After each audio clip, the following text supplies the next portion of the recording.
आप सभी को जय मसीह की। क्या आपके जीवन में भी ऐसा समय आया है जहां सब कुछ बिखरता हुआ लग रहा हो, जब चिंताएं, डर, बीमारी, आर्थिक तंगी, रिश्तों की उलझनें और भावनात्मक तूफानों चारों ओर हों?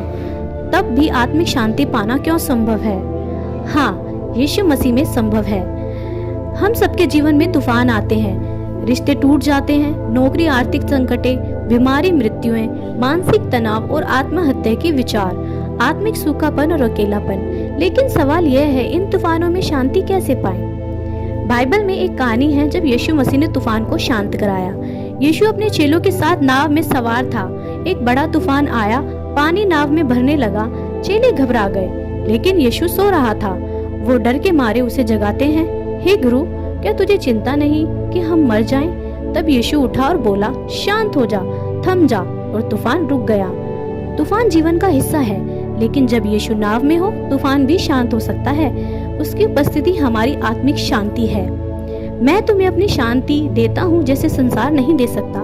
आत्मिक शांति का स्रोत परमेश्वर की उपस्थिति में रहना।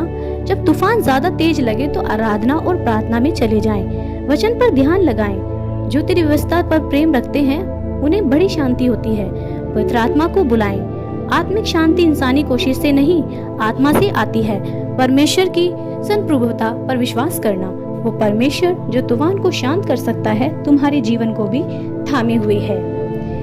मेरे प्रिय भाइयों बहनों, परमेश्वर का कलाम सच में महान है। जब हम उसकी उपस्थितियों में जाते हैं तो हम एक नई शांति को पाते हैं। आइए मैं आपको एक कहानी के माध्यम से समझाऊंगी कि परमेश्वर की शांति हमारे जीवन में क्यों जरूरी है। एक एस्तर नाम की युवा थी। वह परमेश्वर पर विश्वास करती थी। उसने एक अच्छा करियर शुरू किया था।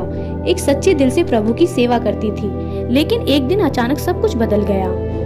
एक फोन कॉल ने उसकी जिंदगी बदल दी। उसके पिता को हार्ट अटैक आया। उसी हफ्ते उसकी नौकरी चली गई। जिस लड़के से उसकी सगाई थी, उसने रिश्ता तोड़ दिया। और सबसे ज्यादा दुख की बात, उसे लगा कि परमेश्वर नहीं है और परमेश्वर चुप है। हे परमेश्वर, तू कहाँ है? वो हर रात रोती रही और चिल्लाती रही, लेकिन जवाब नहीं आया। आत्मिक सूखापन और संघर्ष उसके जीवन में आए। बाइबल उसके लिए बंदी किताब बन गई। प्रार्थना बोझ लगने लगी और चर्च जाना छोड़ दिया। एक समय पर उसने कहा, मेरे जीवन की नाव डूब रही है और यीशु सो रहा है। शांति की शुरुआत हुई। एक रात उसने थककर कहा, मैं कुछ नहीं मांगूंगी, सिर्फ तेरे पास बैठूंगी। उसने अपना फोन बंद किया, लाइट बंद की और अपने घुटनों पर बैठ गई। किसी भी संगति के बिना शब्दों के बस चुपचाप परमेश्वर की उपस्थिति में समय बिताती रही। और धीरे धीरे उसे